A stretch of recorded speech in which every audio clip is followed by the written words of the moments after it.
The UN is a Chinese-captured institution. Commentary. The United Nations was chartered in 1945 as a creation of American Strategic Vision, a Pax Americana scaffolding dressed in multilateral language that was intended to be a cornerstone of the American-made international order shaped after World War II. That calculus has been fundamentally altered over time. The institution has been methodically infiltrated, staffed, and redirected by the Chinese Communist Party over the past 25 years, transforming the UN from a tool America shaped into a platform Beijing increasingly controls, and paid for in large part by the American taxpayer. Let us examine the issue. Financial subsidy of America's strategic rival. In 2025, the United States was responsible for 22% of the UN regular budget and approximately 26% of the UN peacekeeping budget, according to the Council on Foreign Relations. And according to the Congressional Research Service, the 2025 to 2026 UN peacekeeping budget alone is $5.4 billion. The grotesque irony: China was assessed at roughly 20% of the regular UN budget in 2025, up from just 0.77% in 1994, and nearly 23% of the peacekeeping budget, making it the second largest contributor to both after the United States.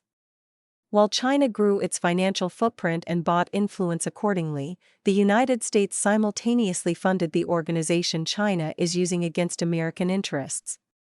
U.S. voluntary contributions alone are 7 times greater than China's total contributions to the UN system, as noted by the Heritage Foundation. Yet Beijing has leveraged its smaller investment far more effectively. U.S. unpaid assessments stand at $1.5 billion for the regular budget and $2.4 billion for peacekeeping, a vivid indicator that even successive American administrations have sensed, however inconsistently, that the value proposition is broken. China's 25-year infiltration campaign. The CCP's political takeover of the United Nations was not accidental. It was a deliberate, patient, multi-vector strategy executed across personnel, finance, voting blocks, and norm setting. Financial escalation. China's mandatory and voluntary contributions to the UN rose by 1,096% and 346%, respectively, from 2010 to 2019 alone, according to the UN System Chief Executive's Board for Coordination. Money buys access, gratitude, and votes in any institution. Seizing agency leadership. Until 2006, a Chinese national had never led a UN specialized agency. In recent years, China has led more UN specialized agencies than any other nation. A Chinese national led 4 agencies in 6 of the 7 years from 2015 to 2021, according to the Heritage Foundation. The targeted agencies were not chosen at random. The CCP carefully chose clusters whose work could be interwoven with its domestic agendas, such as Made in China 2025, creating new global technology standards led by Chinese national corporate champions, and linking them to Beijing's foreign policy through the Belt and Road Initiative.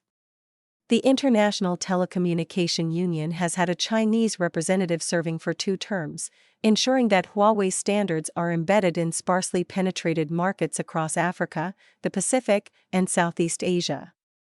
Capturing bureaucracy.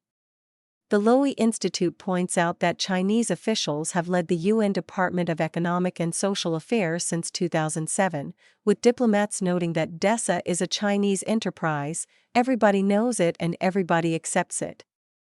DESA sets the intellectual direction for economic, environmental, and social policy across the entire UN system. Peer-reviewed research confirms the mechanism. China forms coalitions with weaker states to control leadership appointments, and those China-friendly leaders then align UN bureaucratic language with Chinese-produced documentation. The CCP installs its people. Those people rewrite the institution's discourse. Building a voting bloc.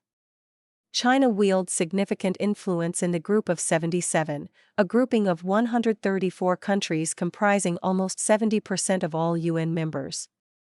African nations, as the largest regional bloc with about 28% voting share, have played a crucial role in supporting China's rise, electing Chinese nationals to lead 4 UN principal agencies and securing deputy slots in 9 others. China's Belt and Road Initiative investments in Africa have paid significant geopolitical dividends to Beijing. Weaponizing UN leaders.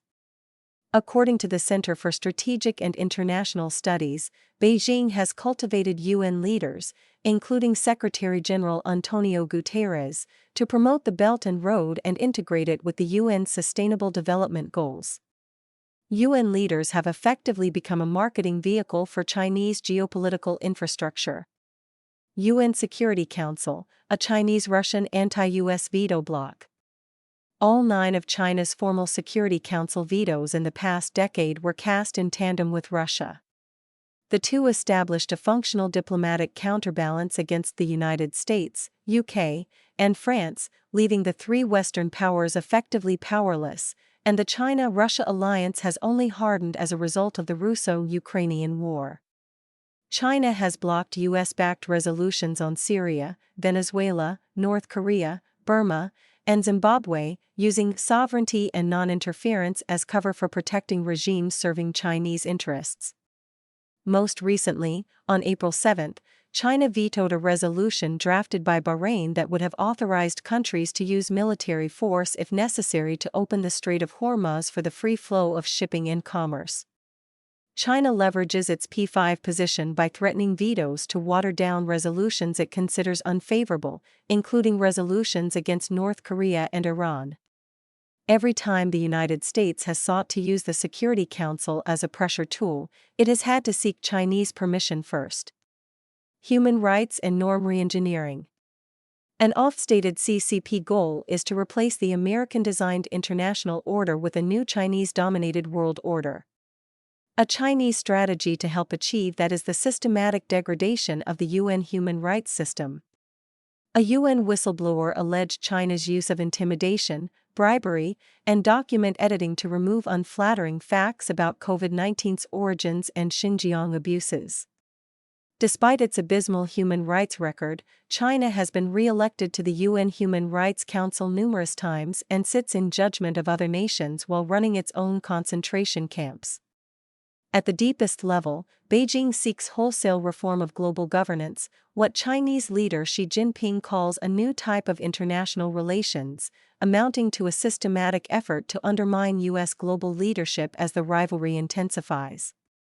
The CCP's attempts to steer away from human rights-related goals toward pure economic development are most visible in the UN's social and economic bodies, where Beijing has a relatively free hand as Western countries have gradually retreated. Concluding thoughts. The United States pays roughly 22% of the UN's regular budget and 26% of its peacekeeping costs, the single largest financial subsidy to an institution that a hostile power has spent 25 years systematically capturing. The Chinese regime, assessed at nearly 20% today versus less than 1% in 1994, has leveraged that smaller investment with far greater strategic discipline, seizing agency leaderships, building a G77 voting bloc, creating a veto partnership with Russia, and redirecting UN institutional legitimacy to launder Belt and Road geopolitics. Every purported benefit of UN membership, international legitimacy, multilateral burden sharing on security, global norm setting, depends on the assumption that the institution reflects shared values sympathetic to American ideals and is not captured by a hostile power. That assumption is now empirically false. An institution that Beijing controls cannot simultaneously serve as an extension of American foreign policy. The cost-benefit equation cannot be rescued by pointing to programs that still function.